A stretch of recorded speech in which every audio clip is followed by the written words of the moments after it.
What's up, everybody out there? We are going to be making lamb kebabs today, and I had made the sauce for it yesterday, so check out that video. I'm going to put a link in the description. I think, was it up here? Over here? I don't know. It's going to be one of these areas. Now, if you'd seen my last video on making lamb, you'll know what I had put inside here. And I've taken lamb sirloin, put olive oil, oregano, thyme, and rosemary, along with black pepper, salt, a lot of garlic. This time I put onion in it, okay? And then the herbs that I'm using are from my garden, but you can use dry herbs. It's not gonna really make too big of a difference. That's a lie, it actually does make a difference. But I had put this inside the refrigerator for a day, because we want this to marinate. We want all of those flavors to kind of get infused into that meat. So this we're gonna have to take out, and we're gonna have to start cutting it up in the sizes that we want to use for our kebabs. And what we're gonna do is we're gonna take this and we are going to kind of shake off some of what's on here, and we are going to cut it up. We're not gonna throw away the stuff that's on here, because this has got some serious flavor.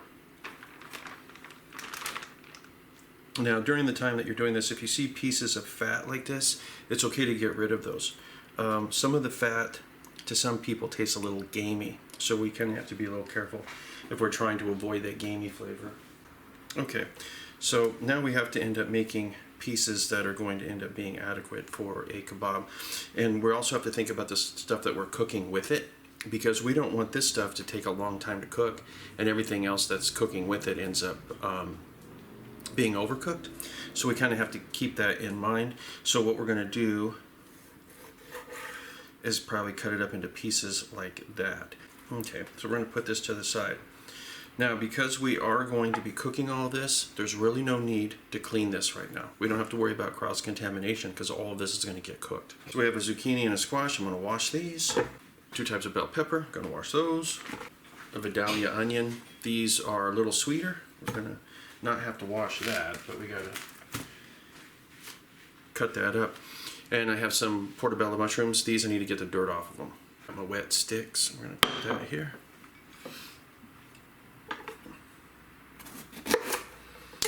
We just want to scoop out the inside here.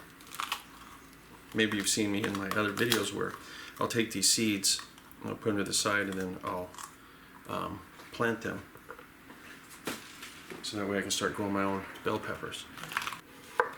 And once again, just like with the meat, we have to think about how long is it going to take for this particular piece of zucchini or squash to cook. And if it's a little thicker like this, it takes a little longer for it to cook. So I want to put something down here that's going to hold everything in place. And meat is perfect for that, okay? Because when meat first heats up, it wants to tighten. But we're going to end up putting a piece like that. Mushrooms have a tendency to want to fall off, so we have to kind of be careful with these, because they break kind of easy. That should hold up pretty good. What we're going to do is we're going to take this, we're going to throw it inside this, so it gets a coating of everything that lamb had earlier. Okay, now this is ready to go out on the grill, and we can hit it with a little bit of salt and a little bit of pepper while it's out there. We can throw it here. This is going to want to burn. So what we can do is put a piece of aluminum foil underneath that. Like that. Okay. We can go ahead and close this up. And what we need to do is turn this, being very careful as not to have anything fall off. While it's grilling, you can hit it with a little bit of pepper. And then all of that marinade, we can actually heat that up in a pan, and we can basically slather it all over the tops of these after they're done cooking, so that way it absorbs even more of that flavor. But these we want to turn at least once.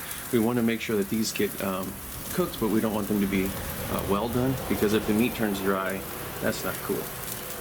You can tell the ones I did compared to what my wife did. OCD is an amazing thing.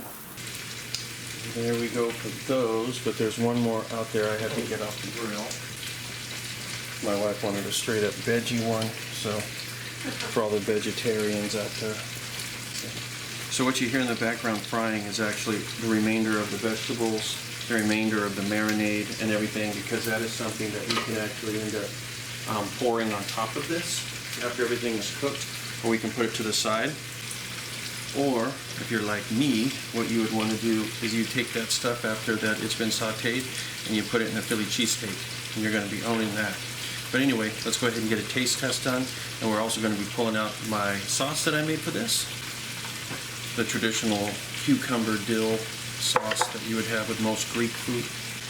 And if you want to know how to make this, then click this right here, because I show you how to make it.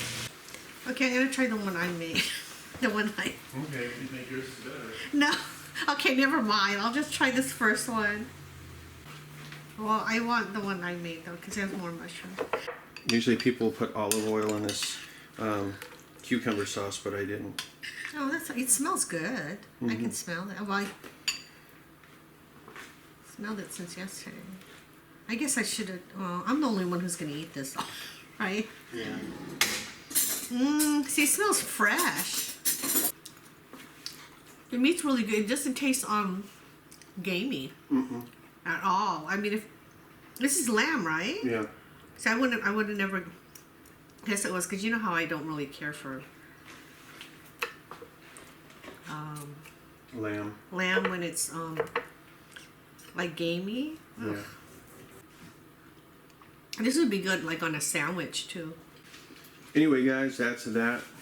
That's how I end up making my lamb kebabs along with my sauce. Of course, my sauce is not in the video. And if you like this, make sure you hit like, make sure you hit subscribe, all that other good stuff. And until next time, talk to you later.